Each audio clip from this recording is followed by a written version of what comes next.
All right, welcome back here to New York. Our friend Paul Rykoff, host of the Independent Americans podcast, is with us. John Kirby at the White House National Security Council earlier today on what is, to me, one of the stories of the week here that's developing, kind of Joe Biden versus Benjamin Netanyahu in terms of the pressure that's being put on by the U.S.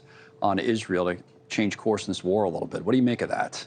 I think we're in for deep waters, and it looks like that division is probably going to grow in the days to come, especially if civilian casualties continue to rise in Gaza. But important to remember, Netanyahu is pretty divisive in his own country. Yes. You know, Israel has rallied behind him and this coalition government because it's a time of war. But before this, he was pretty divisive and didn't have unified support across Israel. So it's not unlike what we see at home. And I think what Israel will find out, like we have found out, is if the country is divided, it's hard to take on your enemies. So I would expect continued friction between Netanyahu and Biden, especially as Biden continues to get pressure from within his own party on the left. Yeah, he's getting a lot of pressure from within his own party. We see that in the numbers. How does it change the war effort, or does it, do you think, from Israel's point of view, as they hear all of this? Not just the U.S., by the way, as other countries as well. I think the caution for Israel is Ukraine. I mean, Zelensky just left D.C., and it's a very different environment than he faced last time he came. He's seeing decreasing support. He's seeing Americans say, why are we spending money over there when we should be spending it back here on the border? And I don't think Israel is immune to that. Americans aren't crazy about foreign wars, especially when they're prolonged over time.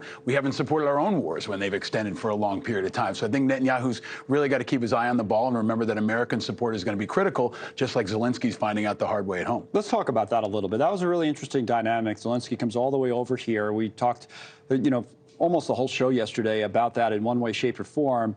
It's obvious that in the current makeup, he's not getting the deal he wants. But now it does, I brought this up to Congressman Garamendi, look like maybe the White House gives in, compromise a little bit more on this border security issue, because politically they might have to. I think that's right. I mean, we're at a crossroads, and Biden's either going to have to give on the border security, or he's going to have to give on Ukraine. Yeah. And I think I would predict he's going to value the fight in Ukraine and the fight against Putin as a priority enough that he will make concessions on the border. It's going to hurt him big time with his own party. Is it? I mean, that's a question. I think it will. I think it will. I think right. Biden's going to get hit from all sides no matter what. I mean, that's the nature of this political environment, and unfortunately, too much of his own party's politics, I think, are driving the decision-making coming out of the White House. But we've got to stand with Ukraine. We can't leave another ally hanging out to dry. And we're also banging away at Putin. You know, unless you favor Putin, unless you want his military to succeed, you've got to continue to support Ukraine. That's taken over 300,000 Russian troops off the battlefield without losing a single American life. Ronald Reagan would have loved that equation. Yeah. I think anybody would have loved that equation a couple years ago, but I think too many in the Senate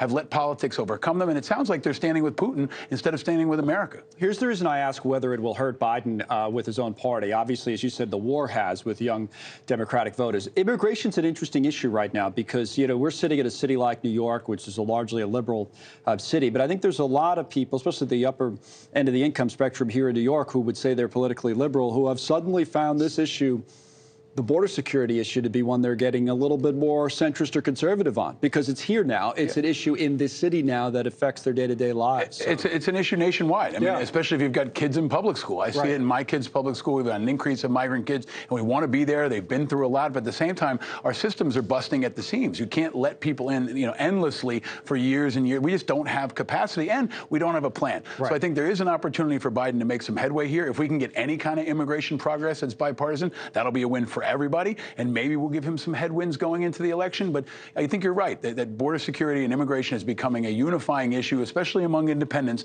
as it does impact more people than ever before. Right. You would read into that as much as anyone, being, you having a national security background, but also talking to a lot of independents on your podcast and being involved in kind of independent politics, such as it is. I don't know if that's how we phrase it or not, but people feel a little differently, I think, about that than they did 5-10 years ago, or maybe even 5-10 months ago. I think that's right. I mean, like national security, I don't think it's strictly a liberal or conservative issue, and we've talked about this before, Connell. Independents will determine this election. A few thousand independents in key swing states will likely tip this election one way or the other. So I think independents have an oversized influence right now, and in some ways they represent a voice of reason. They're not looking for partisan wins. They're looking for what's best for their country and their family and their economy first. All right. We always appreciate you coming on, Paul. It's always terrific to talk about all these serious issues.